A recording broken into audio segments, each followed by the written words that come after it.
I hope आप सब अच्छे होंगे और आप सभी का लाइव बायोस चैनल पे स्वागत है। और अब तक थोड़ा स्लो ये चैप्टर चल रहा है, मैं जान रहा हूँ, लेकिन अब होगा फास्ट। ये चैप्टर अब कंप्लीट होने के बाद में मैं क्लास 12th का ह्यूमन हेल्थ एंड डिजीज़ के ऊपर में चैप्टर लेके आऊँगा।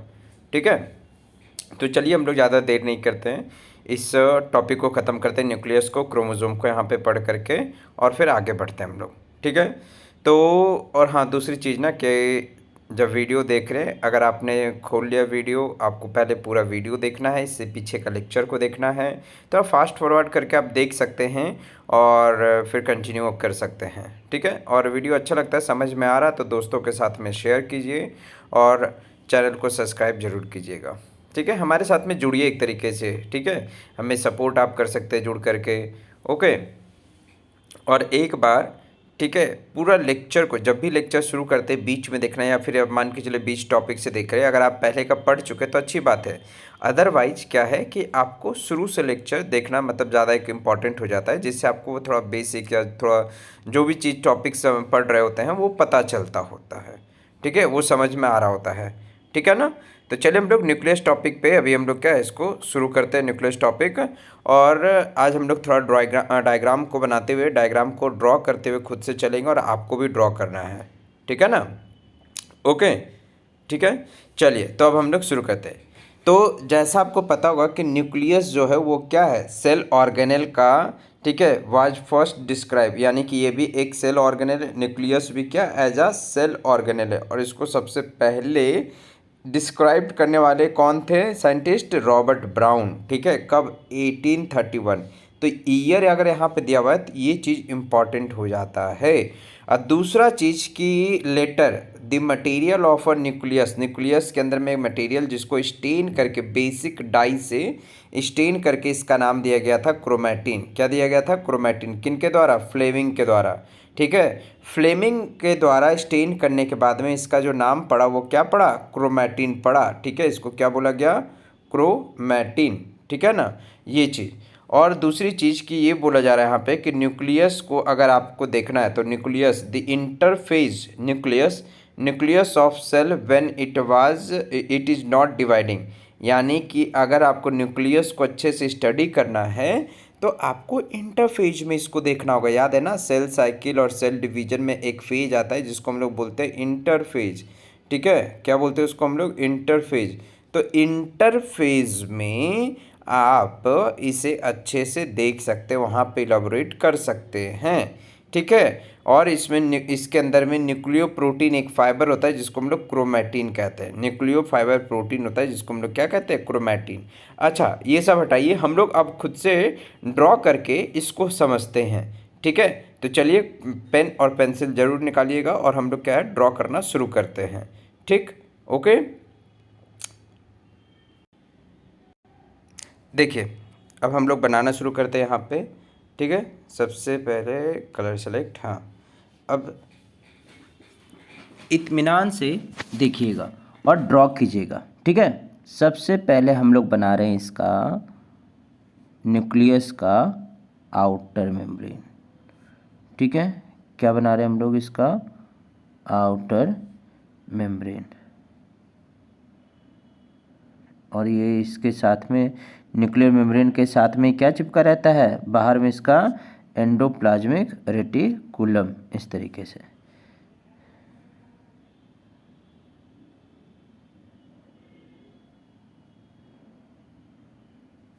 ठीक, आया बात समझ में, क्लियर है यहाँ पे। अब सबसे पहले तो ये हो गया, ये हो गया आउटर मेम्ब्रेन, आउटर मेम्ब्रेन। ठीक है, ये हो गया inner membrane, inner membrane, inner nuclear membrane. ठीक है ना, इनर न्यूक्लियर मेम्ब्रेन। ठीक, ये हो गया हमारा एंडोप्लाज्मिक रेटिकुलम, ईआर। अगर इसके ऊपर में आपको राइबोसोम देखने मिले तो ये हो गया रफ एंडोप्लाज्मिक, ये क्या हो गया, राइबोसोम। ठीक, ये हो गया आपका क्या, ये हो गया न्यूक्लियर पोर, ये क्या हो गया, न्यूक्लियर पोर। ठीक, ये हो गया न्यूक्लियर पोर, यहाँ पे आपको दिख रहा है पोर, और ये बीच में जो खाली जगह है, बीच में जो खाली जगह आपको दिख रहा है, ये हो गया आपका क्या, न्यूक्लियर इन्वेलप। ठीक है, यहाँ पे एल पहले होगा, हाँ, न्यूक्लियर इन्वेलप। ठीक है, अब इसके अंदर में क्या है, आपको फ्लूइड देखने के लिए मिलेगा। ठीक है, इसके अंदर में आपको क्या देखने मिलेगा, फ्लूइड। ठीक है ना, ये चीज़ जिसको हम लोग न्यूक्लियोप्लाज्म कहते हैं। क्या कहते हैं उसको हम लोग, न्यूक्लियोप्लाज्म कहते हैं। ठीक है, ये चीज़ आया समझ में, ओके।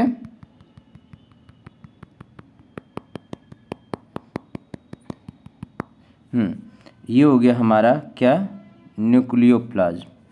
क्या हो गया ये, न्यूक्लियोप्लाज्म। ठीक,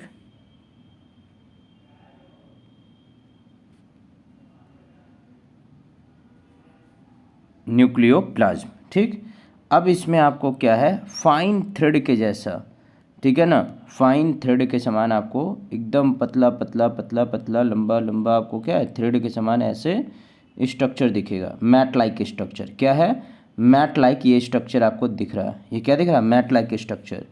ये असल में क्या है, ये असल में क्रोमैटिन है। क्या है ये, क्रोमैटिन। ठीक है, ये क्या है, क्रोमैटिन।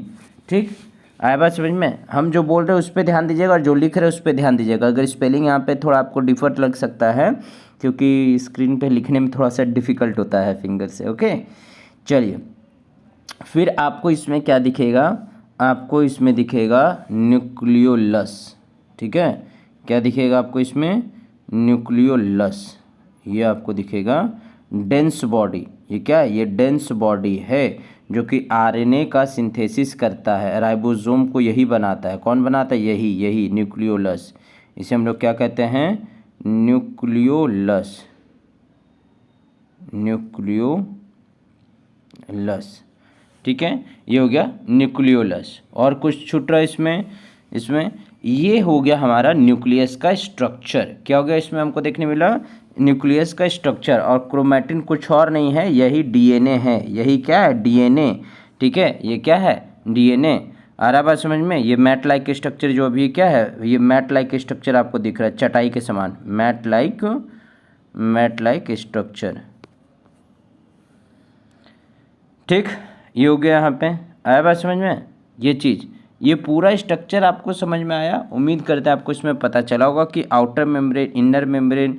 ठीक है, और हाँ, ये लिक्विड आपको याद रखना है, इसका जो न्यूक्लियोप्लाज्म है, इसके अंदर में जो फ्लूइड होता है उससे हम लोग क्या बोलते हैं, न्यूक्लियोप्लाज्म। ठीक, अब आते हैं एनसीईआरटी का लाइन पे, फिर वहाँ पे अब हम लोग फिर से देखते हैं और समझते हैं उसको, ओके। देखिए यहाँ पे आपको क्या दिख रहा है, जैसा कि हम बोले थे आपको कि जब यहाँ पे इसके अंदर में जो मैट्रिक्स रहता है, मैट्रिक्स के अंदर में आपको स्फेरिकल बॉडी जो दिखता है, जिसको डेंस बॉडी, उसको न्यूक्लियोलस कहते हैं। इसमें आपको डेंस बॉडी देखने के लिए मिलेगा जिसको हम लोग क्या है, न्यूक्लियोलस कहेंगे।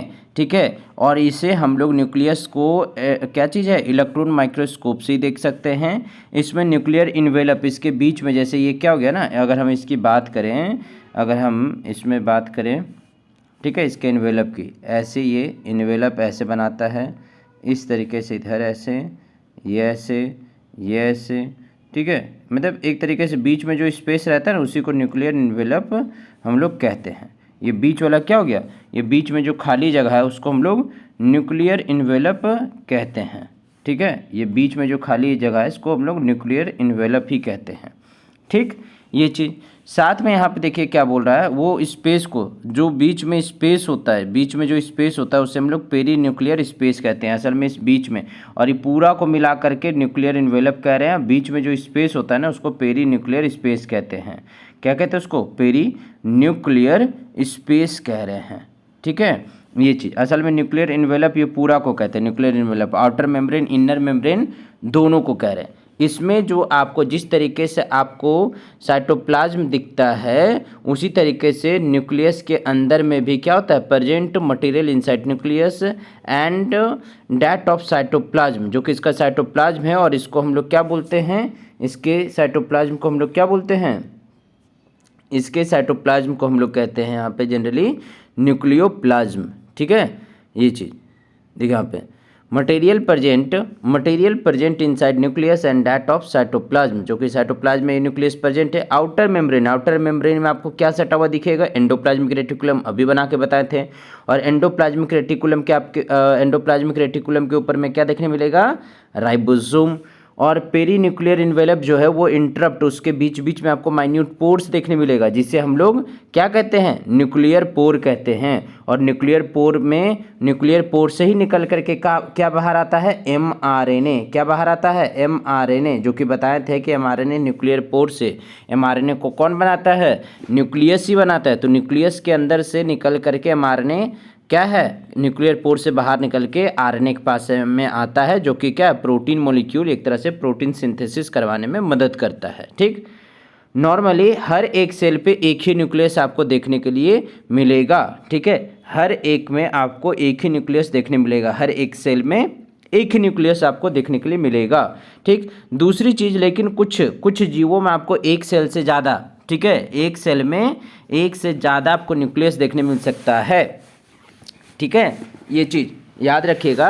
नॉर्मली क्या है कि आपको जनरली एक तरीके ज़्यादातर हर एक सेल में एक ही न्यूक्लियस होता है, लेकिन कुछ सेल्स में या कुछ ऐसे जगहों पे न्यूक्लियस होता भी नहीं है। कुछ जगहों पे न्यूक्लियस एक से ज़्यादा, जैसे मसल सेल्स में, ठीक है। आ रहा बात समझ में। तो जैसे अभी हम ना क्लास 11th का लोकोमोशन कोऑर्डिनेशन चैप्टर पढ़ा रहे हैं अनअकैडमी के प्लेटफॉर्म पे, वहाँ पे आप फ्री में लाइव जुड़ करके मेरा लेक्चर्स देख सकते हैं, कोई दिक्कत वाली बात नहीं है, 1 रुपया भी नहीं लगेगा आपका। मेरा जितना भी स्पेशल क्लास है वो फ्री है, फ्री ऑफ कॉस्ट है। आप ज्वाइन होइए, ज्वाइन होकर के देखिए, और देख करके उसमें जैसे कि कुछ चैप्टर मैंने बहुत ज़्यादा चैप्टर पढ़ा दिया है, ठीक है। 11th का बहुत सारे चैप्टर्स कवर है, आप उसको ज्वाइन होकर के देख सकते हैं बेफिक्र, ठीक है ना, विदाउट एनी कॉस्ट, ओके। ये चीज़ तो चलिए यहाँ पे हम बोले कि जैसे कुछ में तो न्यूक्लियस होता ही नहीं, जैसे कि आरबीसी, मैमल्स का जो आरबीसी है या साइब ट्यूब्स, इन दोनों जगह पे प्लांट का साइब ट्यूब्स में, ठीक है, प्लांट का साइब ट्यूब सेल्स में, और मैमल्स में, इंसानों में या मैमल्स में जो होता है एरिथ्रोसाइट यानी आरबीसी की बात करें, किसकी, आरबीसी, इसमें न्यूक्लियस नहीं होता है, ठीक है। इसमें जो न्यूक्लियस है वो न्यूक्लियस क्या आपको देखने नहीं मिलेगा आरबीसी में और प्लांट का साइब ट्यूब सेल्स में, ठीक है ना। असल में बचपन में रहता है, जब आरबीसी मैच्योर हो रहा होता है ना, मैच्योर आरबीसी, तब उसमें से न्यूक्लियस निकल के बाहर आ जाता है, न्यूक्लियस उसमें से क्या होता है, बाहर निकल जाता है, ठीक है। इस वजह से न्यूक्लियस में जो मैट्रिक्स है, न्यूक्लियर मैट्रिक्स, यानी कि इसमें जो डेंस बॉडी था, इसमें जो डेंस बॉडी, इसको न्यूक्लियोप्लाज्म कहते हैं, जो कि क्या कंटेन करके रखता है, न्यूक्लियोलस को और क्रोमैटिन को। आ रहा बात समझ में, किसको कंटेन करके रखता है, न्यूक्लियोलस और क्रोमैटिन को, ठीक है। ये चीज़ अब यहाँ पे ध्यान से सुनिएगा, वही न्यूक्लियाई ये स्फेरिकल बॉडी का प्रेजेंट होता है किसके अंदर में, न्यूक्लियोप्लाज्म में। न्यूक्लियोलस जो होता है कंटिन्यूअस, क्या है, continuous with the rest of nucleoplasm, nucleolus nucleoplasm में होता है कंटिन्यूअस, उसके ऊपर में कोई मेम्ब्रेन नहीं होता है। ध्यान दीजिएगा, न्यूक्लियोलस खुद एक डेंस बॉडी है, न्यूक्लियस है, न्यूक्लियस के अंदर में डेंस बॉडी है, न्यूक्लियोलस क्या है, ये न्यूक्लियोलस है ये खुद, ठीक है। ये चीज़ आया बात समझ में, न्यूक्लियोलस। और इसके अंदर में क्या है, जो ये मटेरियल है, मैट्रिक्स है, इसको न्यूक्लियोप्लाज्म कह रहे हैं, क्या कह रहे हैं, इसको न्यूक्लियोप्लाज्म कह रहे हैं, ठीक, न्यूक्लियोप्लाज्म। अब ये न्यूक्लियर मेम्ब्रेन तो बाहर में है, लेकिन इसके ऊपर में कोई अदर मेम्ब्रेन नहीं है, न्यूक्लियस के ऊपर में कोई अदर मेम्ब्रेन नहीं है, याद रखिएगा। और ये असल में किसको बनाता है, ये बनाता है आरएनए को बनाता है, यानी राइबोसोमल आरएनए को बनाता है, ठीक है, राइबोसोमल आरएनए को बनाता है, आरएनए को बनाता है, राइबोसोमल आरएनए को बनाता है। देखिए यहाँ पे लिखा हुआ एक्टिव राइबोसोमल आरएनए सिंथेसिस करता है। और large and more numerous nuclei are present in cell actively carrying out protein synthesis, और यही केस में मदद करता है, प्रोटीन सिंथेसिस में करवाने में मदद करता है।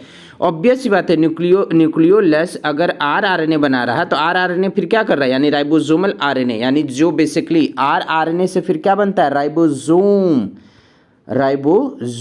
और राइबोसोम फिर क्या बनाता है, प्रोटीन। तो एक तरीके से देखिए एक साइकिल ही ना चल रहा है, न्यूक्लियस खुद काम कर रहा अपने लिए, खुद प्रोटीन बनवाने के लिए, सेल के लिए खुद प्रोटीन बनाने वाला मशीन को पैदा करवा रहा है, यानी राइबोसोम को। राइबोसोम किससे बनता है? आरआरएनए से। आरआरएनए को कौन बनाता है? न्यूक्लियोलस।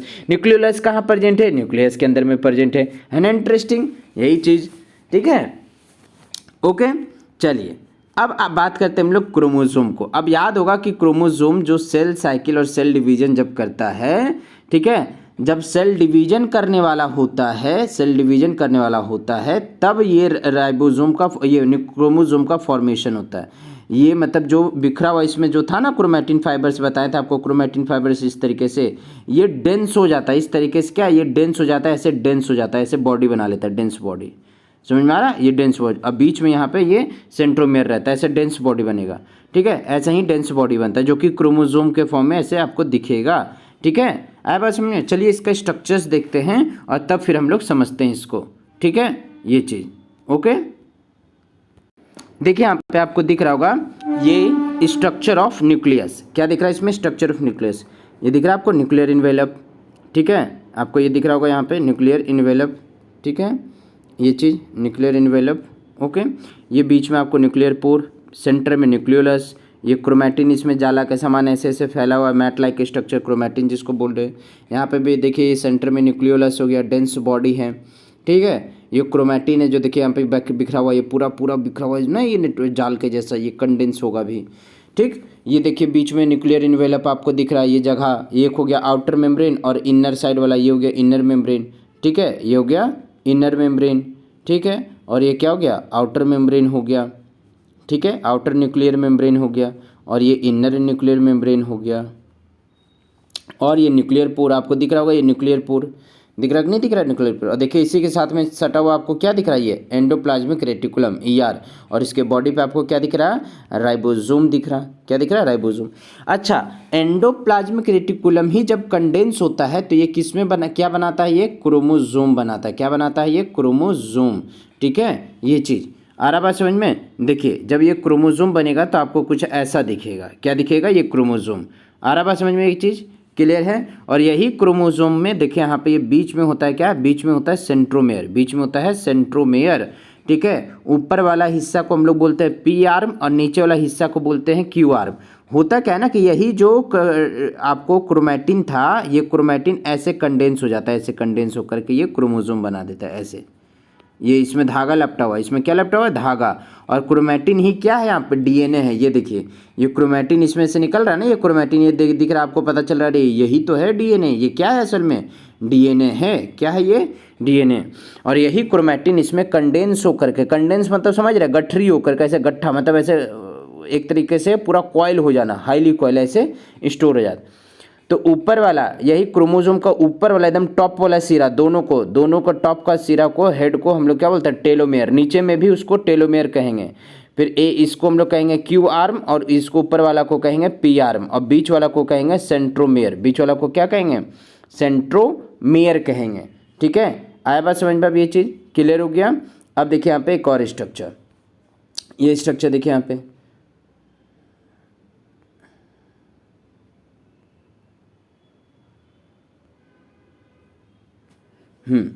दिख रहा होगा आपको यहाँ पे क्लियरली, ठीक है।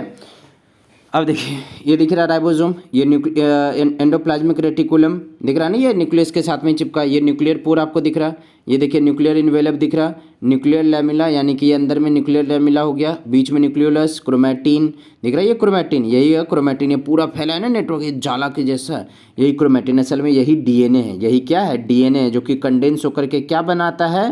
ये क्रोमोसोम। क्या बनाता है? क्रोमोसोम। और इसी में ये लपटा हुआ रहता है, ये पूरा हाईली कोइल्ड ऐसे ऐसे ऐसे round round round round round helical form में ऐसे पूरा एकदम राउंड राउंड लपटा हुआ रहता है। और यही असल में क्या है? DNA। और DNA का एक छोटा सा टुकड़ा, ये तो लंबा धागा ना, एक छोटा सा हिस्सा को हम लोग जीन कहते हैं। DNA का एक सेगमेंट को हम लोग क्या कहते हैं? जीन। DNA तो बहुत लंबा होता है, लेकिन DNA का एक छोटा सा सेगमेंट को हम लोग जीन कहते हैं। और DNA के बीच में आपको फिर ये न्यूक्लियोटाइड्स वाला पेयर्स देखने मिलेगा, AT और GC का। A ठीक है, A T के साथ, टी के साथ डबल बॉन्ड बनाएगा और जी जो है ट्रिपल बॉन्ड के साथ में सी के साथ। अब ये ए और टी क्या होता है अभी इतना जान लीजिए, एडेनिन थाइमिन, गुआनिन साइटोसाइन इसको कहते हैं, ठीक है ना। और यहाँ पे जो है ये न्यूक्लियोटाइड्स कहलाते हैं। क्या कहलाते हैं? न्यूक्लियोटाइड्स। पढ़ेंगे क्लास 12th का मॉलिक्यूलर बेसिस ऑफ इनहेरिटेंस में, वहाँ पे पढ़ेंगे। अब इतना समझिए, ये डीएनए है, डीएनए का एक छोटा सा हिस्सा को हम लोग जीन कहते हैं। क्या कहते हैं उसको? हम लोग जीन कहते हैं, ठीक है। ये चीज़ आगे बात समझ में, ओके। चलिए अब आगे देखिए, ये जो आपको दिख रहा है ना यहाँ पे, ये देखिए एकदम सुंदर सा डायग्राम है, इसको देख करके समझने की कोशिश कीजिएगा, ओके। ये आपको यहाँ पे दिख रहा होगा, रुकिए थोड़ा और छोटा, हाँ जी। अब देखिए, अच्छा थोड़ा बड़ा करके दिखाते हैं आपको यहाँ पे, ओके। पहले इसे देखिए,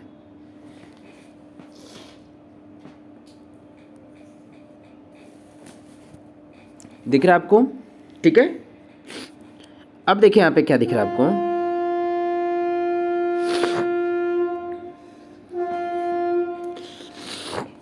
क्या दिख रहा है आपको इसमें? ये क्रोमोसोम है।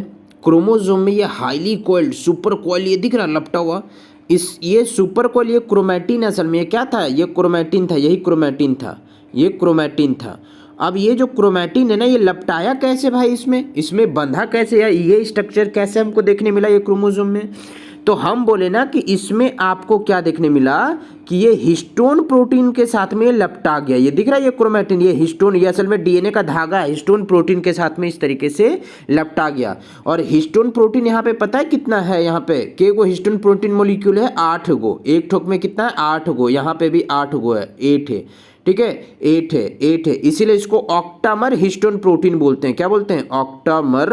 Octamer histone protein, histone protein. यहाँ पे भी 8 है, लेकिन ये छुपा हुआ है, आपको दिख नहीं रहा, इस जगह पे छुपा हुआ है, इन जगहों पे छुपा हुआ है। देखिए यहाँ पे 1 2 3 4 5 6 7 8 दिख रहा है ना यहाँ पे, टोटल 8 है यहाँ पे, इसलिए इसको ऑक्टामर हिस्टोन प्रोटीन, और यही प्रोटीन के मदद से ये बंधता है, ठीक है। इसी के में ये बनता है, समझिए ना, एक तरह से ऐसे पिलर है। अब इसी में ऐसे बांधते जा रहे हैं रस्सी को गोल गोल घुमा करके, ताकि और हाईली कॉइल हो जाए।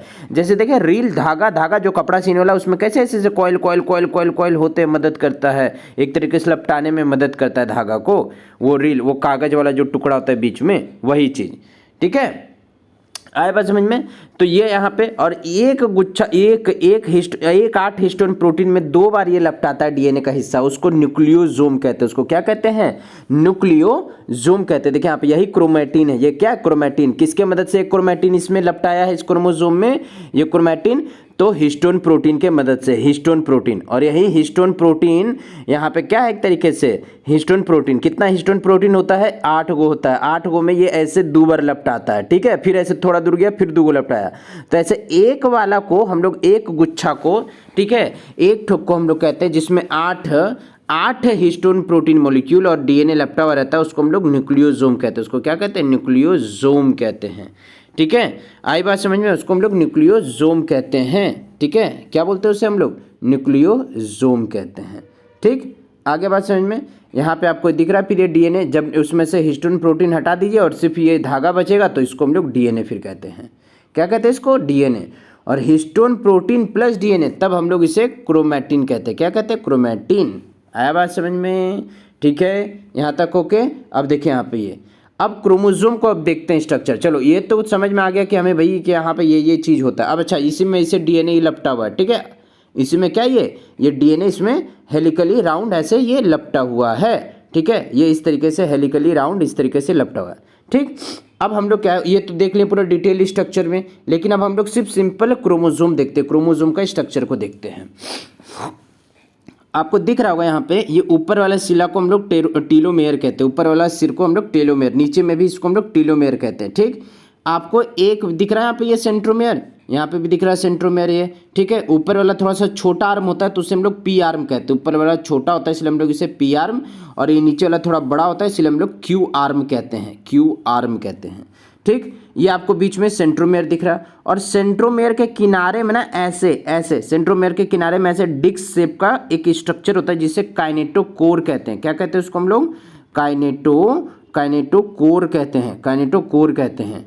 आया बात समझ में? क्या कहते हैं उसको? काइनेटोकोर, ठीक है। और यही काइनेटोकोर में स्पिंडल फाइबर आकर के अटैच होता है, तो इसको दो भाग में से तोड़ देता है क्रोमोसोम को सेल डिवीजन के दौरान में।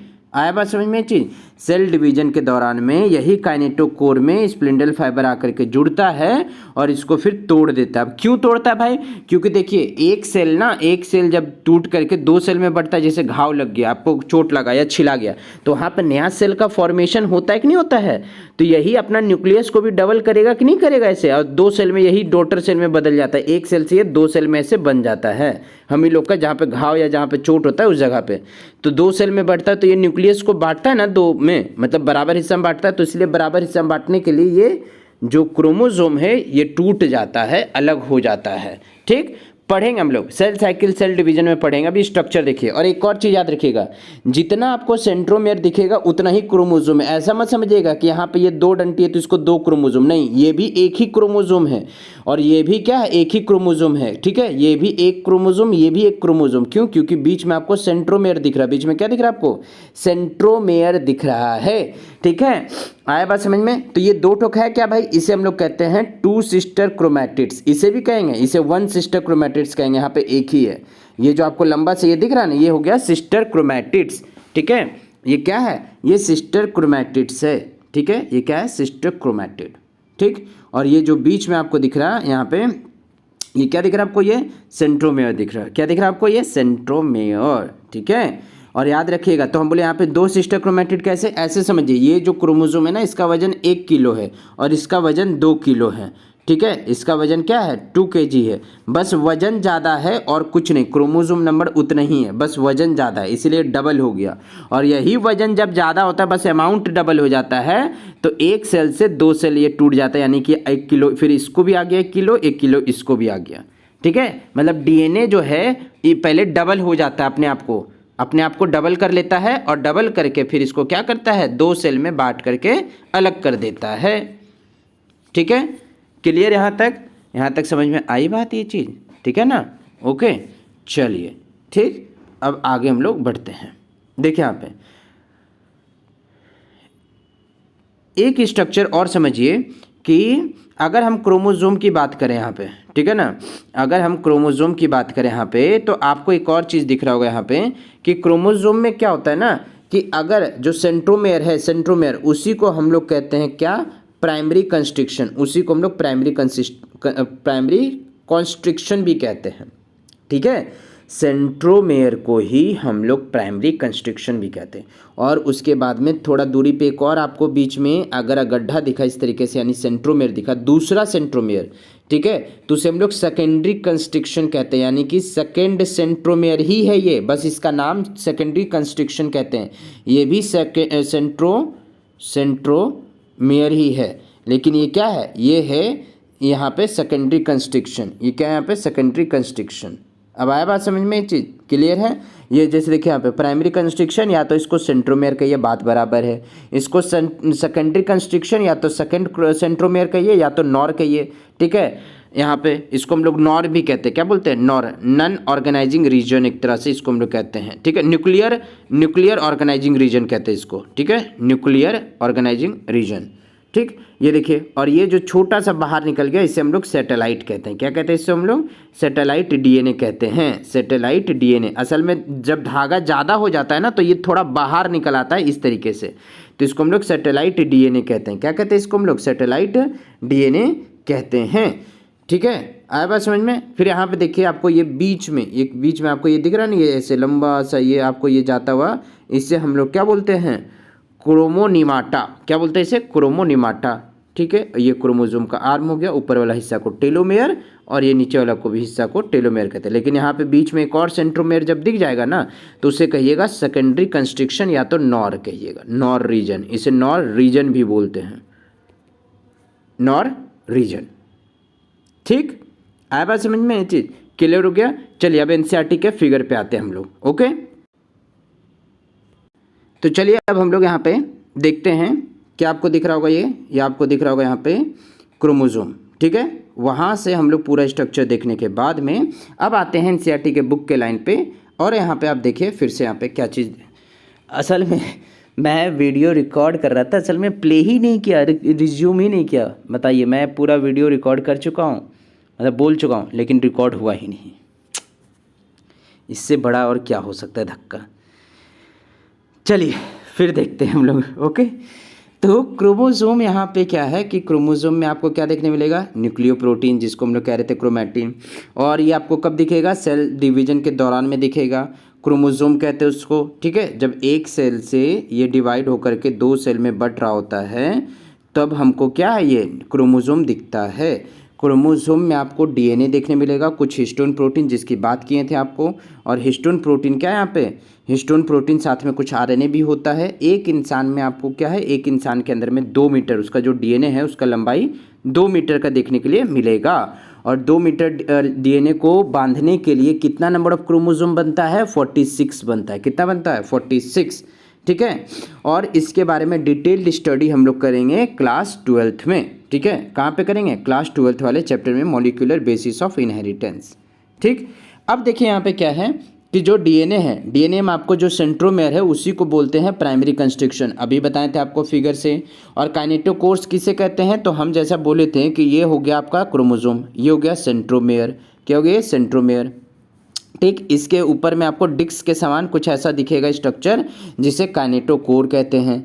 क्या कहते हैं इसे हम लोग, काइनेटोकोर्स कहते हैं, ठीक है, काइनेटोकोर। बीच वाला हो गया आपका क्या, सेंट्रोमेयर हो गया, बीच वाला आपका सेंट्रोमेयर हो गया, ठीक। आ गई बात समझ में यहाँ पे। तो यही यहाँ पे, और यहाँ पे सेंट्रो में किसी किसी में आपको एक ये दिखेगा, लेकिन क्या है, फिर ये जब मल्टीपल हो जाएगा, मतलब डबल हो जाएगा अमाउंट में, तो आपको ये 2 सिस्टर क्रोमैटिड्स देखने मिलेंगे। कितना, 2 सिस्टर क्रोमैटिड्स कहते हैं इसे। क्या कहते हैं, 2 सिस्टर क्रोमैटिड्स कहते हैं, 2 सिस्टर क्रोमैटिड्स कहते हैं इसे, ठीक, ओके। फिर इसके बाद में देखिए यहाँ पे कि जो सेंट्रोमेयर के बेसिस पे है, सेंट्रोमेयर के बेसिस पे आपको क्या है, आपको 4 भाग में, ये 4 टाइप्स में डिवाइडेड है। कौन, क्रोमोसोम। कितना भाग में डिवाइडेड है, 4 टाइप्स में। एक मेटासेंट्रिक, दूसरा सब मेटासेंट्रिक, तीसरा एक्रोसेंट्रिक और चौथा टीलोसेंट्रिक। चलिए फिगर से देख करके तब इसको समझते हैं। यहाँ पे देखिए आपको दिख रहा होगा इस फिगर में, क्या दिख रहा है आपको इसमें कि ये बीच में है, तो इसको हम लोग बोलते हैं सब मेटासेंट्रिक, सॉरी इसे हम लोग बोलते हैं मेटासेंट्रिक। क्या बोलते हैं इसको हम लोग, मेटासेंट्रिक, क्योंकि सेंट्रोमेयर बीचों बीच में। इसे हम लोग कहते हैं सब मेटासेंट्रिक। क्या कहते हैं, सब मेटासेंट्रिक। और ये थोड़ा ऊपर आ गया तो इसे हम लोग कहते हैं एक्रोसेंट्रिक। क्या कहते हैं इसको, एक्रो। और ये देखिए एकदम ऊपर आ गया तो इसलिए इसको टीलो कहते हैं। अब टीलो क्यों कह रहे हैं, याद होगा कि क्रोमोसोम का ऊपर वाला भाग को, ऊपर वाला पोर्शन को हम लोग टीलोमेयर कहते हैं। क्या कहते हैं इसको, टीलोमेयर कहते हैं, ठीक है। क्या कहते हैं इसे, टीलोमेयर, इसलिए इसको टीलोसेंट्रिक कहते हैं। और टीलोसेंट्रिक में वेरी शॉर्ट आर्म देखने मिलेगा। क्या देखने मिलेगा, वेरी शॉर्ट आर्म देखने मिलेगा। और ये जो बड़ा वाला आर्म होता है इसे पी आर्म बोलते हैं, नीचे वाला को क्यू आर्म। ये पी आर्म, ये क्यू आर्म, ये पी आर्म, ये क्यू आर्म, ठीक है। आई बात समझ में। टीलोसेंट्रिक में क्या है, जो सेंट्रोमेयर है एकदम ऊपर होता है, ठीक। आई बात समझ में, ओके। चलिए अब यहाँ पे देखिए क्या है कि लास्ट में जो है सैटेलाइट डीएनए, या फिर यहाँ पे इस स्ट्रक्चर को देखिए ध्यान से, यहाँ पे आपको दिख रहा होगा ये सेकेंडरी कंस्ट्रक्शन। याद है बताया थी, इसे हम लोग सेकेंड सेंट्रोमेयर भी कह सकते हैं। क्या कह सकते हैं, सेकेंड सेंट्रोमेयर।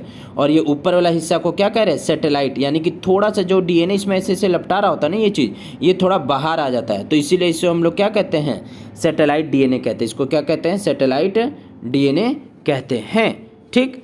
आ गई बात समझ में, क्लियर यहाँ तक, ओके, ठीक है।